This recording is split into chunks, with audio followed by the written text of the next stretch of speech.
We are rolling. Okay. Kenny, you want to give us your full name and spell that for us, please? My full name is Kenneth William Webster, Kenneth William Webster. My longhouse name is Tahali Tahallywachne, and that means person with music within themselves. I received that through the longhouse.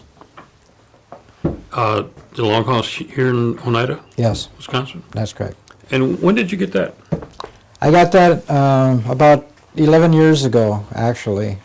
And I went to see one of the faith keepers from the Turtle Clan, of which I'm a member, Maria Hinton, and after explaining some information to her, this is the name that basically came out of what she thought was a name for me. So that's how I got my name. Okay. Yes. Give us the names of your parents with your mother's maiden name. My mother was Dorothy Pansy Webster, and my father was Warren House. And I lived with my grandparents, grew up with them. And what are their names? My grandparents are Lewis Earl Webster, and Lewis Earl Webster Jr. is my uncle, so sometimes there's confusion there. But my grandmother was Marie Elizabeth Webster, and she was a Christian before that. Okay. Mm-hmm. And you grew up with your with those grandparents? Yes, I did. Okay. What about the other side of the family? Do you remember their names? Well, I don't know my grandparents on my father's side, actually. Okay. But I know my uncles from that side and my aunts. So that's the best I can do on that. Okay. Sure. Well, whatever you want to, Right. All right. Tell us, did your grandparents that you lived with, did they speak Oneida? Yes, they spoke fluent Oneida. And my grandfather had been a disciplinarian at Carlisle Indian School in Pennsylvania for many years. And then also I had been at the Indian schools in Lawrence, Kansas at Haskell, as well as over at the in Michigan. He was also involved there with the Indian school that was there on the reservation that was there. Well, he must have had quite an extensive educational background then. I don't think he had as an extensive background education-wise as he had in terms of his involvement as a disciplinarian. But my grandmother was a social worker, so she had the education. But at that time in the Indian schools, they needed individuals who could come in and be good role models, as he told me, for the young people that were there, and also to relate to them as well as try to assist them in any way that he could, is kind of what he used to tell me about his roles. What was his feeling in regard to the Indian boarding schools? I know he worked there, but I mean, Yeah. what was his take on it? He believed that there was some good parts of it and some parts that weren't so good. Not all the students were whipped for speaking their language in the schools that he was involved in. They were encouraged to speak English, to learn the ways of the times. They dressed as accordingly, and he showed me pictures of individuals who were wearing suits, and that was kind of the apparel and the wear of those individuals. And he realized that the significance was to mainstream Indian people, but he also believed that that was not a bad thing, that that was something that could be helpful, as long as those individuals were allowed to remember their ways as well. As I was growing up, he encouraged me to speak the language as well. I never really learned the language, but I was fortunate to be able to also spend time with my great-grandmother, Loiza Christian, who lived to be a little over 100 years old. My cousin Lois Jean Christian and I spent a lot of time as young kids before we started school with our great-grandmother, and we learned a lot from her in terms of the language and the ways of what was being done at that time. She was definitely the matriarch of our clan and of our people in terms of the Christian, Webster, Beechtree, and others who were part of our extended family. So Amos and Marie were part of your family then? Yes, that's true. As well as Alpheus Christian. And there was an individual that I called uncle by the name of Dave Christian, as well as Thaddeus Christian in addition. So they became individuals who were my role models, including my uncle, who used to take my great-grandmother to Seymour, Wisconsin shopping. He would take her, as he tells me, before they had cars, in a horse and buggy, and it was a day trip on Saturday. They would leave early Saturday morning, and they would come back late in the afternoon in that day. And my great-grandmother would only speak our language, Oneida, and so my uncle would translate for her.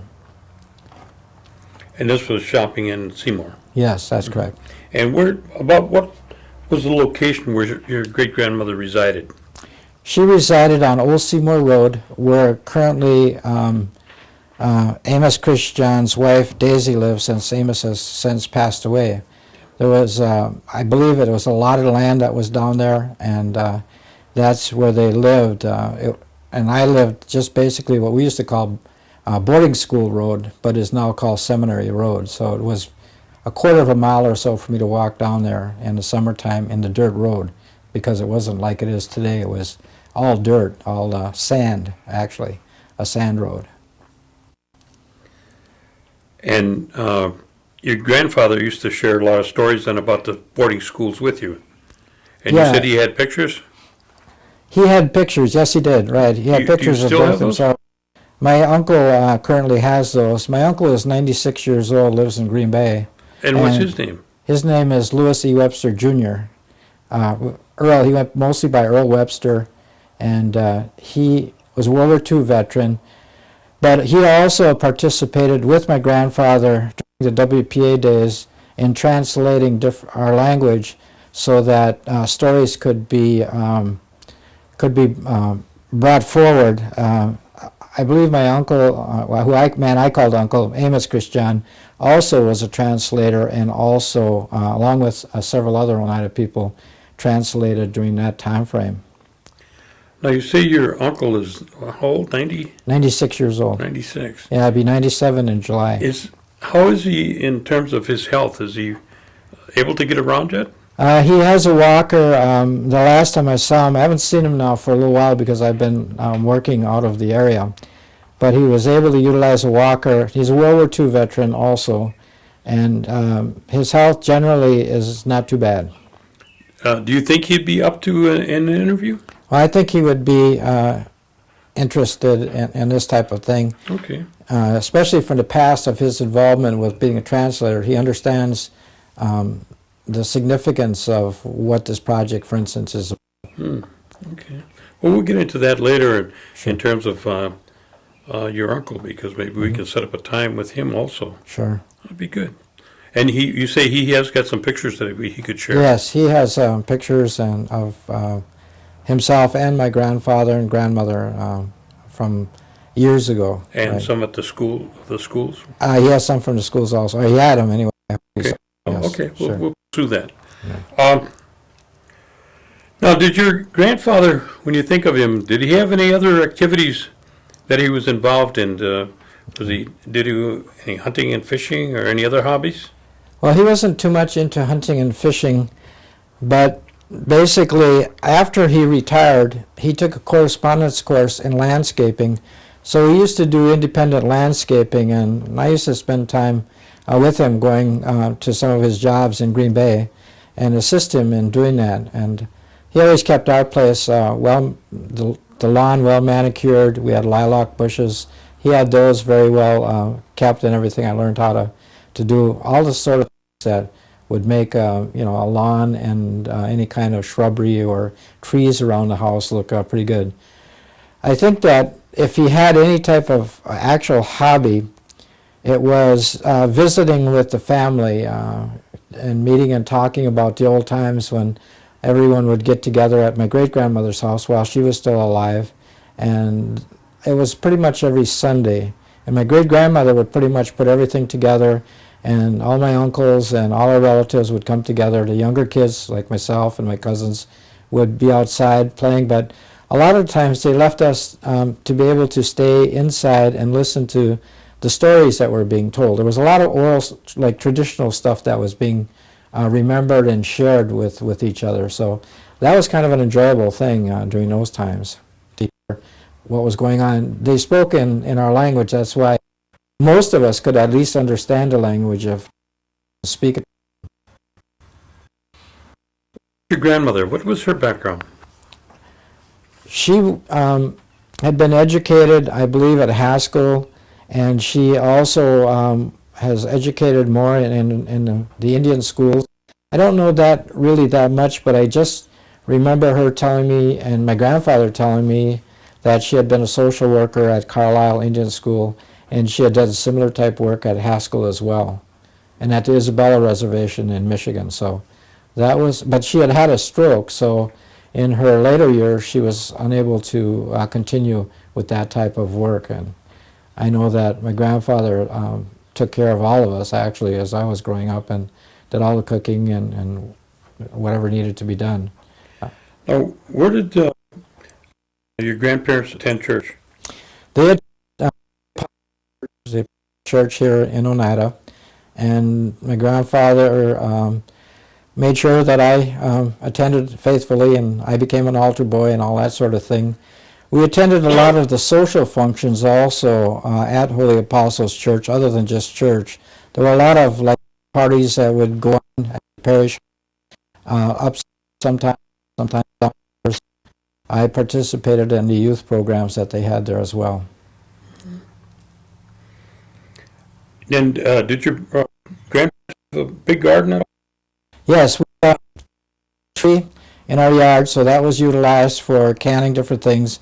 And we also had a garden, and I can honestly say that as a young kid, my grandfather taught me maybe some of the main things that I needed to know about life in terms of that garden, because initially he showed me, first of all, he hired a guy to come over with a team of horses, and they would plow the garden, and then he would break the sods of dirt into regular type of soil, and I would help him with that.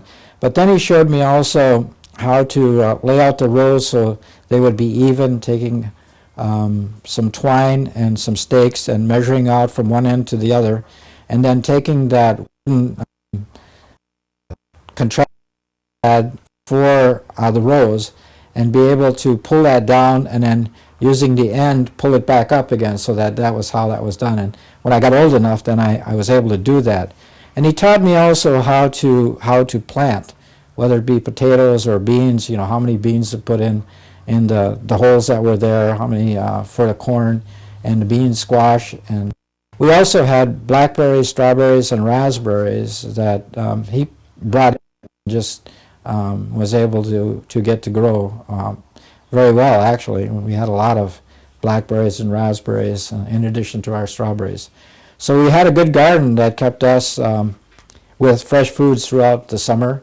And some of it was canned, of course. Some of it was taken potatoes. When we dug those up, they were put in our basement for use later on. So we got a lot of our edibles out of our garden and from our apple tree. Okay, let's talk a little bit about your parents. Mm-hmm. Why don't you tell me about your mom? Okay, my mother. What was her background? My mother was born in 1919, and she attended school, various schools in the trial, and later on she graduated from Webster and attended Haskell, Kansas, completing at that time the 2-year course that was there. Then she was offered an opportunity to either go to Ashland, Wisconsin, or Washington, D.C., and she chose Washington, D.C. So for 37 years she worked for the federal government as a civil service employee within the Pentagon building. The majority of her time was in the Pentagon building. My stepfather passed away, and so she remarried, and another gentleman who was in the military, in the Army. So she married 2 guys from the Army, and she she has an Indian, and I can't remember it offhand, but she also had an Indian name. So I can't remember, but I remember her mentioning that Maria Hinton was one of the persons who helped her to get her Indian name. And she would come back and visit her brother, my uncle, and also various people back home. She had a lot of friends from back here, and my uncle used to tease her because when we used to sing, when she was growing up, when they used to sing Indian hymnals or the Indian songs, she could sing real good, but she couldn't speak the language real well, so he would tease her about that. But she and Emily Christian were the best of friends. They were like sisters, and that's why Emily's daughter, Lois Jean, and I were like brother and sister also. So that was part of our extended family that I really remember from growing up, and every once in a while I get a chance now to visit with Emily, and she tells me a little bit more, as does Maria Hinton, about my mom.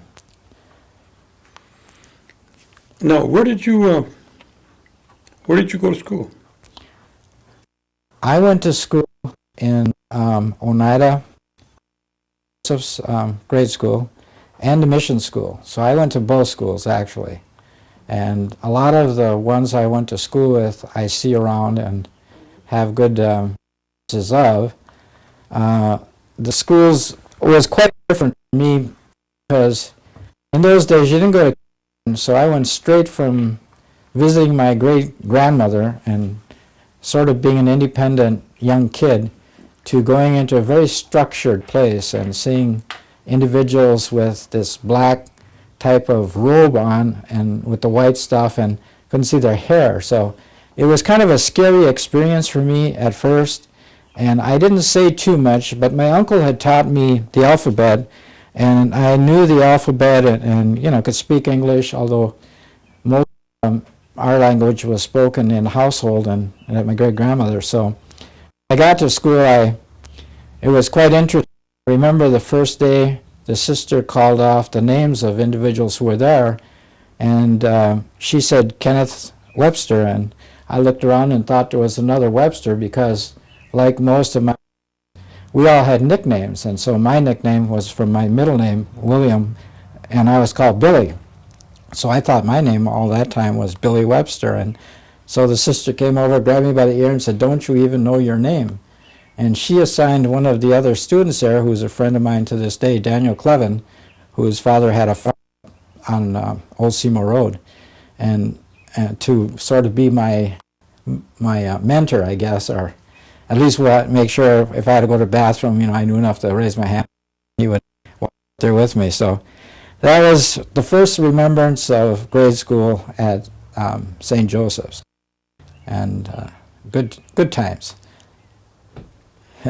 And the mission school was also very interesting, and they put me a grade up because of, I guess there's a little difference in educational and the learning style and teaching at St. Joseph's and the mission school. So some of the people that I remember, some are passed away, some are still alive. Russell Parker, Jerry Hill is still alive. A number of my relatives in school there. It was good. I enjoyed it, and I went for almost 1 year there. Then my mother decided and my grandfather decided maybe I should go back to St. Joseph's because they felt the education was, at that time, might have been a little more what it was, and the discipline was maybe what I needed. Probably right, of course. Yeah. But I want to talk a little bit about my father, too. oh, I'm sorry. Yeah. My dad was a World War II veteran and grew up in Oneida. He's a full-blood. My mother, of course, being a full-blood, and my grandparents, and apparently my grandparents on his side, they were all full-blood, so I'm fourth. But in terms of my dad, he was a World War II veteran, was in the airborne outfit, paratrooper, and served, and just was passed away this last January, so it was a sad day for me, and I didn't get to know him as well as I would have liked to, but sometimes that's how it is. Anyway, he his brothers, my uncles, and I get along very well. Well, I only have one uncle left now. And my aunt, Vera, has passed away, so most of my aunts on that side are passed away also. So Uncle Jim is the one now that I get a lot of information about their growing up. And apparently during the times when my dad and his brothers were growing up, there was hard times, and they had to start work at a young age, so they weren't able to go to school, which makes it even more amazing then that my dad, when he got out, became a worker at Northwest Engineering, I believe it is, and crane there, which is, but it takes a lot of eye coordination skill. And after that, he worked like a lot of my uncles did on the boat and in Green Bay as a longshoreman. So he did and worked both of those types of jobs. Also, a wrestler during that time, and wrestled with guys like Moose Cholak and some other guys from Green Bay, two brothers who were there, and a number of other individuals. And I used to get a chance to see him wrestle at the Labor Temple or fairgrounds in the summer, and it was very interesting to see him out there. Wrestling. His name was Geronimo. So as I was growing up, I was kind of called, and all that sort of thing. We all had nicknames. Sometimes we had multiple nicknames. So that was one of the nicknames I had to. But I always admired him, and I got a chance to see some of his content and the work they had at the office, and distinguished record. And he, as many of our fathers, uncles had, I'm glad that there's some recognition of those individuals. So that's pretty much what I can say about my dad. Okay. Yeah. Anybody else in the family that I forgot? No. Okay.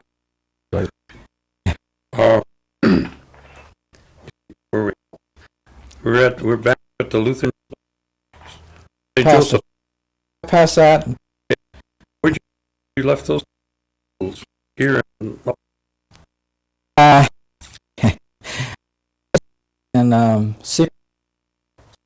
solid in high school. Over probably 4 years of my life.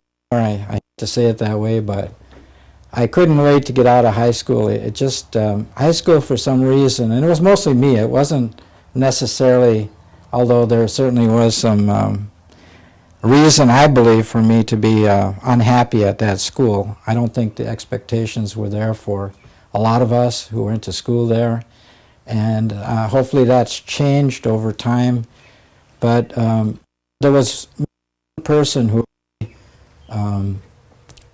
spoke to me in terms of what they felt my capacity and capability was, and just what I said about a third of my overall, and bus ride didn't help any.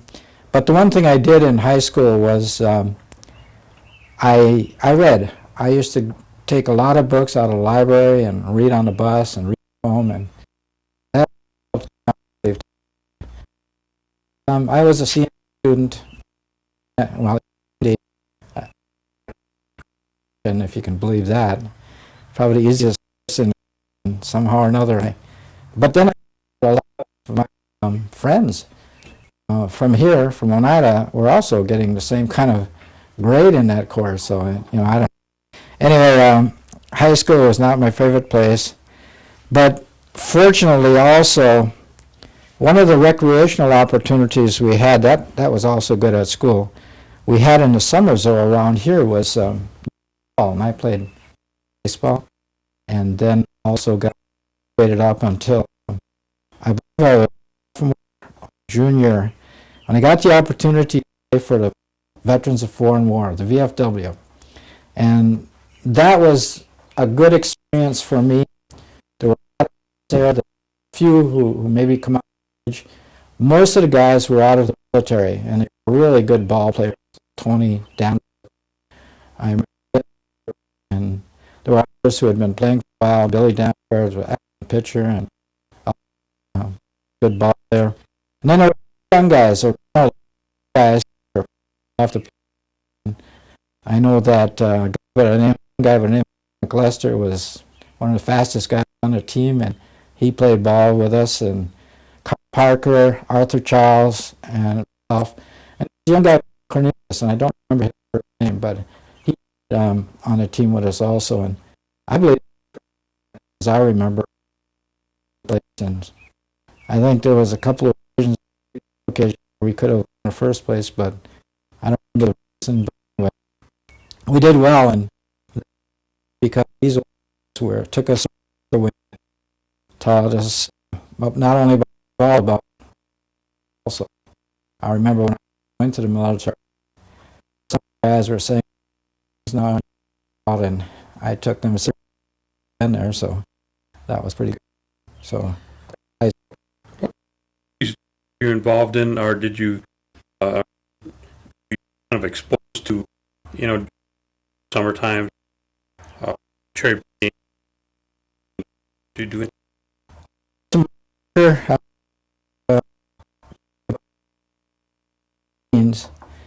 And I graduated up to picture. Worked at Biscoff's for 75 cents an hour, as I remember, those mile-long rows that a lot of us worked at. They sent a truck out from Black Creek and picked us up, and we went out there and did that kind of work with the. I swear I'd never eat horseradish, but later on in life, of course, that changed, and now horseradish is something I look for on occasions, naturally. But we really were. We were migrant workers. I mean, that was what was available.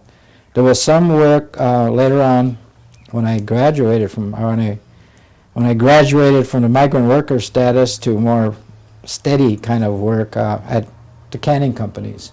A lot of us worked in the canning companies, either Seymour Canning, Green Bay Canning, and that was kind of what was available. And we used to work just long enough not to be able to draw unemployment. So there wasn't a whole lot then after that, and so then that's when I thought that my future at that time was minimal or limited here in this area.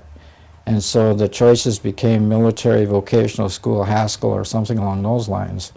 But it was kind of a closed union in the area to get into the mills. The mills were the big areas, and if your dad worked there, you were in and in for life. So, but for some of us, a lot of us, we didn't have that opportunity. I remember one of my uncles, Roy House, had been an accountant and had worked for some place in Green Bay for many years, and Floyd Metoxen was able to get into the mill, Ronnie John later on. Ronnie, I think because he was a good ball player and he hooked up with somebody else who was a good ball player, his dad worked there, and that's how you kind of got in. But it's sort of like that wherever you go, although here I think it was much more closed. But anyway, so those were the kind of situations growing up in. Well, after you left high school, what did you do? Well, I had joined the reserves with two of my buddies, the Marine Corps Reserves. Another guy that you may know by the name of Gordon McLester and Alpheus Christian. And unfortunately, Al didn't make it, but Gordy and I made it. So I went into my commitment, my 6-month commitment, went through boot camp in Marine Corps Recruit Depot in San Diego, California, and completed that, came back, worked at Seymour Canning, and then smashed up my car, lost my license, and decided, man, there's not much of a future here, so I think I'll go into the regulars and fulfill my commitment. So that's what I did. So I went into the United States Marine Corps. I was stationed at Quantico, Virginia, my first year, which was nice because I was close to my mother, who worked in Washington, D.C., and was able to go home on weekends, so that was pretty good. But I wanted to go where the action was, so, and one of the guys who I'd gone through boot camp with was a guy by the name of George Amore. George was, grew up on a reservation up north and lived in Milwaukee, signed up in Milwaukee, and so I'd gone into the Marine Corps, and then I decided to put in for overseas, so I spent 24 months on my first overseas assignment. Wanted to go back again, and it was just on the beginning end of the Vietnam War, although there has been a lot of things that had been going on. So I was with the 3rd Marine Division, 9th Marine Expeditionary Brigade, and we went over to Udon, Thailand, and on a request from the Prince of Thailand to put down some insurgencies. We also had been involved with some insurgencies in Malaysia and the Philippines. So by the time we got to to Udon, Thailand, I was pretty well versed in guerrilla activities, and had actually been trained in that at Quantico with a special demonstration troop. We had learned to counter guerrilla insurgency and vertical envelopment with the helicopters. So we did a lot of that sort of thing, and because I had that training, and also in reserves, I had been trained at the Courthouse Bay area in ordnance. They always seemed to have some need to have somebody with that background. So I got to go in a lot of these, I'm not going to say special operations, but there certainly were operations that I believe were sanctioned by somebody. And so I got an opportunity to go to that area and ran across George Amor at that time, who was with MACV out in Vietnam. And George was doing some kind of stuff also, but mostly as an advisor, they said. And of course, the advisory stuff included Cambodia and Laos, which later on there were no American boys in any of those places. Well, there was American boys in there well before that comment was made. So that was my Marine Corps training and all that and involvement. And I got hurt overseas and spent some time in rehab, and then came back to the States and eventually got out. About what year was that? I got out in 1964. And what did you do? Well, it was always on my mind to go back to school. I mean, they told me, school was important. My grandparents had told me, my mother had told me, the counselors at school had told me, and of course not to believe everything I heard. I had to experience a little bit of real life to find out that, yeah, that was where it was at. So I went to vocational school for 1 year, got a certification in accounting, and ended up heading out for Washington, D.C. and spent some time there. While there, I was fortunate enough to get involved with the union, so a friend of mine asked me if I would run with him on a union position, and I did, and we won. He became the president, I became the vice president, Local 449 of the International Printers and Pressmen Association of North America. I learned a lot through that, especially I learned community organizing. We used to go to these meetings in Baltimore, the COPE meetings, Committee on Political Education, and so that's where I learned a lot of the community organizing, and which helped me out later on in life. And I like D.C., but at the time I was there was a lot of unrest there. It was prior to the riots that were going on. So a friend of mine who had been in the Marine Corps was killed, murdered on the street for 60 cents. He was going for, I guess he had just picked up something for his wife and himself. And this guy is from Green Bay. He was a former Marine also. And a matter of fact, I ran across his dad later on and gave him a little memento of what his son had given to me. So small world, I guess, is all I can say. But anyway, at that time, then I decided to come back to Green Bay, come back to Oneida. And I did. I came back and did you start raising a family? No, I knew that I was kind of not quite ready for that, so I worked around Green Bay for a bit, and then eventually I met a woman in Green Bay, and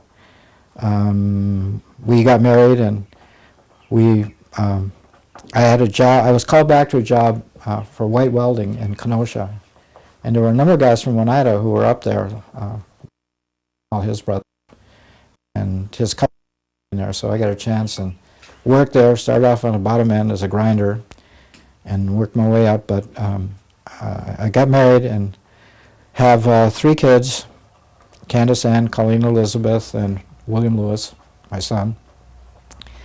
And we lived in Kenosha, and I continued to work, and then we had another layoff, so I went to school.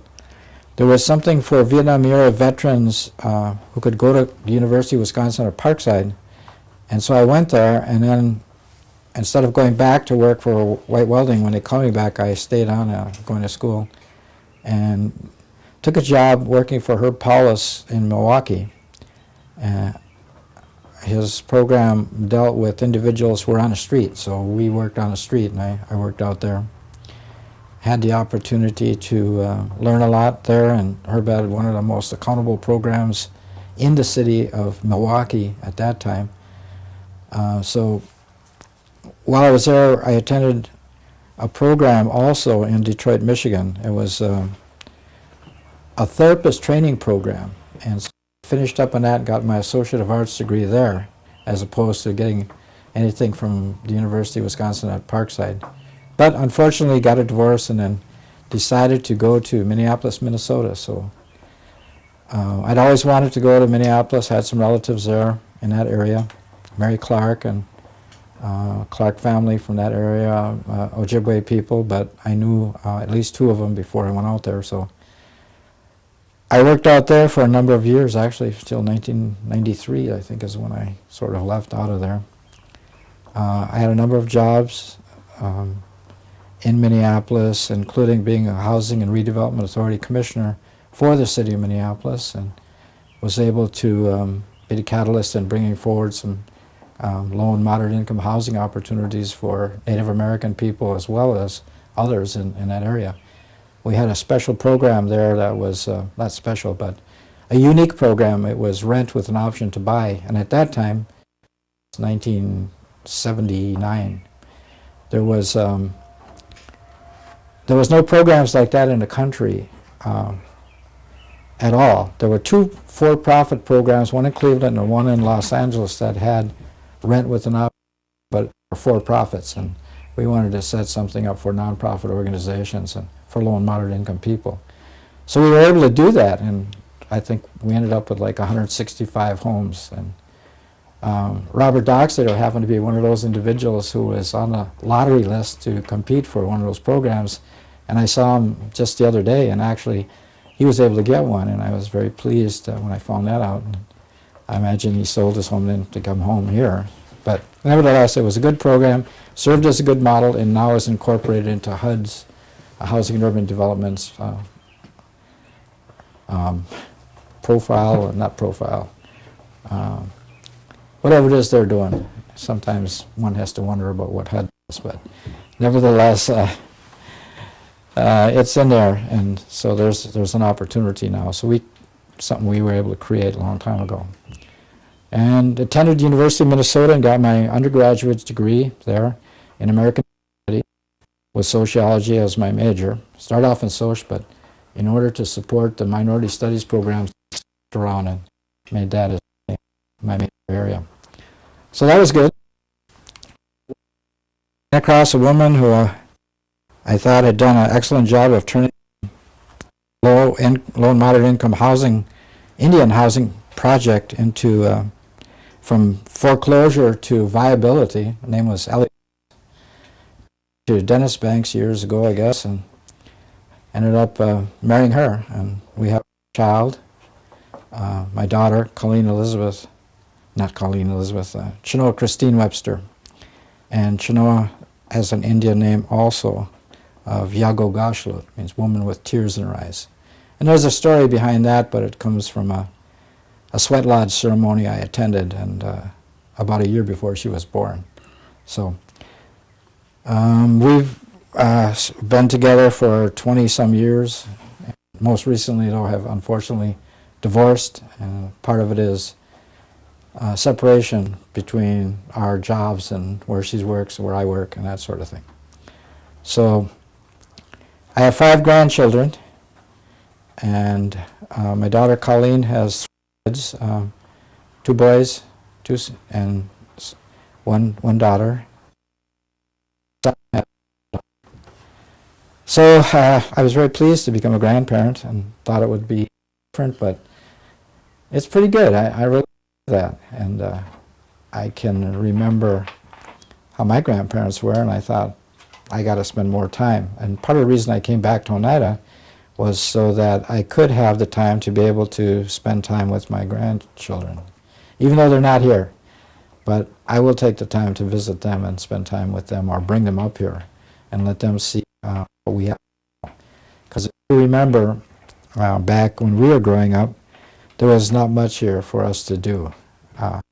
We made things to do, to play ball or whatever it was, or to go fishing down at Duck Creek, or go swimming down there, or ice skating in the winter time, or hunting, or whatever it was. But all in all, there wasn't a lot, and now there's so much here that it's just unbelievable to me to see what the youth have here, what we have as where we've gone to from our tribal existence, our almost losing all our land, to regaining it and everything. One thing that does concern me now, becoming an elder, is something that Shirley Hill said, and she said, "I wish it could be the way it was years ago."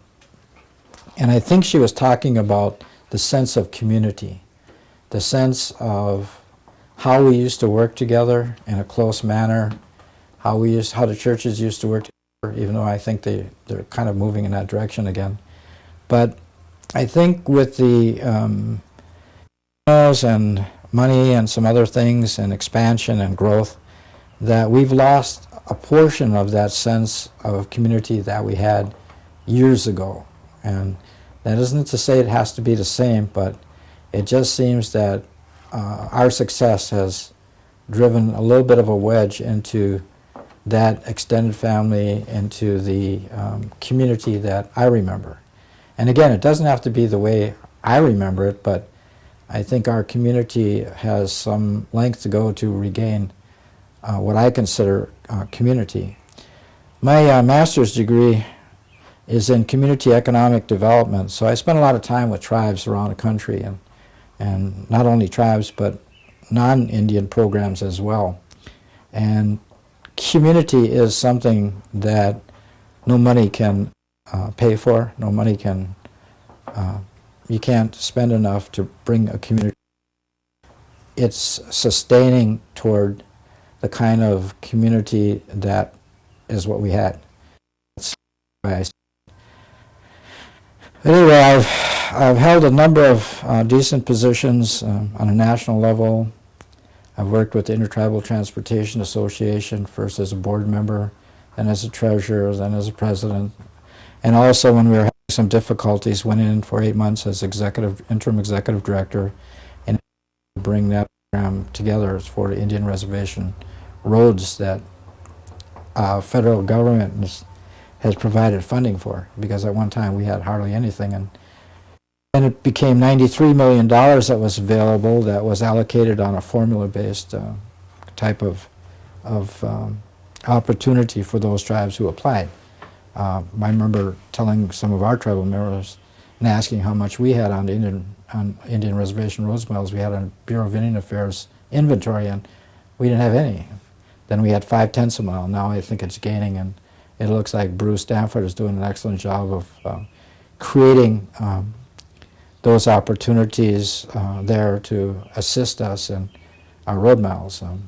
The formula that's developed was based on a model out of New Mexico of $1 million per road mile. So if you think about, as we're doing all this development that I see going on out there, 1/10 of a mile, which is one block, is equivalent to $100,000. So by combining and using those road mile dollars as well as IHS dollars and then the NAHASDA dollars, that can write down and significantly decrease the overall cost, thereby offering more opportunity for our tribal members, because we can build more houses in. And it's coordination of that and working together again. So I got my master's out in the Northeast at Manchester, New Hampshire. So I have a master's degree, as I indicated, in community economic development from Southern New Hampshire. I was fortunate to be able to teach there. And I'm about halfway through another master's degree in international business management. And the reason I took international business was because if we're sovereign nations and we want to be sovereign, it seems to me we should have an idea of what sovereignty is. And you learn about it going to school. And so it's mostly international students, international instructors who have been in major kinds of places. And I really, truly enjoyed learning through that. And it's still in the same business school where I got my where I got my first master's degree. So it's quite stimulating and interesting and gives, I guess, me a lot of ideas. But sometimes things have to work themselves out also. So I taught indigenous economics as well as diversity in organizations at Southern New Hampshire University. Indigenous economics was oriented towards showing students that communities from indigenous countries have as good or better than what's called a free market system. That, for instance, tribal people in this country had their own market system. It just wasn't recognized by a lot of the Europeans. And the same is true if you go to Japan or China or Taiwan, or if you go to a number of other countries that are indigenous there. Diversity in organizations, there's a growing minority population, and there's a need now for an understanding that we're all going to have to start working together in a closer manner. I'm no longer teach there, but I teach now, and this is a job that I decided to keep when I came home in Boston, and I teach at Springfield College Graduate School of Human Services. And there I teach something called project, as well as strategic planning, which is, if you don't know where you're going, it's hard to get there. And also I teach staffing and supervisions for these individuals who are moving up or wanting to move up into mid-management or higher levels in the social service area. So that's my limited amount of involvement and all that sort of thing. And now I'm back. I plan on doing volunteer work for seniors. And with the seniors, I'm a senior, and I thought I've done this as a disabled American veteran. I'm a life member of disabled American veterans. And I've done different types of work there, working with seniors and our disabled veterans. And I'd like to continue to do some things like that here, on a volunteer basis, in addition to my teaching. I'm almost ready to retire. I'm going to hold off, and I do some consulting for First Nations development. Matter of fact, I'm on a project now that's due to June 15th and doing a lot of data collection. I will be doing a lot of data collection and also research as well as analysis of job retention within certain 10 Indian communities. So that's kind of my story. Okay. Well, you certainly covered a lot of ground for a guy that didn't like high school.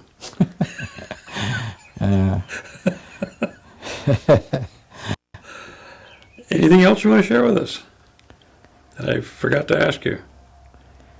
No, I think this project is the kind of a that long after we're gone, at some point will be very beneficial again to our tribe and our tribal members. And it's the kind of thing I think that helps with community building. I think that what this project is doing is greatly needed and could be a great model for other areas too. I mean, years ago we had oral tradition, and that was great. There's nothing wrong with oral tradition. But again, sometimes you got to record things as well. And I know that by recording some of us now, and those of us who are older or who will be our age at some point, you'll have a great tradition, recorded tradition of our tribe. And I think our tribe has been here for a long time, and I believe it will continue to be here for a long time. So this sort of thing is good. I hope that somehow or another this can be adapted for use in our school system, because I think too many of our young people are unaware of our tribal history, the great strides we've made, even for us how we migrated here between 1824 and 1832 and how we almost lost everything, but now we're back on the rebound and regaining many things. And our veterans, for instance, we have heroes that walk amongst us, but we have young people who see old men who maybe look funny to them and they laugh. But there are some community, veteran community groups and veteran groups that are trying to change that also. In my drinking days, I drank with one of the most decorated Oneidas in Wisconsin, or decorated veterans in Wisconsin, Smokey Summers, and he lived in a boxcar. You know, I went to hear his story. Wish I could have recorded it, you know, because there's a lot to what he had to say. He died in a nursing home, and that's tragic. We have a swamp, highly decorated airborne guy who was jumped at Normandy, and you know, a lot of people don't know his story. But by the same token, I've seen finally, you know, some of our the one they call George, Dave Moore, combat stars, you know. And a person can't imagine it until they've been into a situation where it's, you know. So that's another thing. And we have other people who, just by their day-to-day taking care of their family, are heroes in a way also. You know, and that's to be applauded as well. Don't have to be out there fighting. I mean, because I took off my uniform doesn't mean I'm still not a veteran or not a warrior, if that's what they want to call me. So responsible and accountability is very important, I think. That's about all I have. I appreciate the opportunity to, you know, to share some of my views. That wasn't so hard, was it? I told you you'd pass the test. Yeah. No true and false.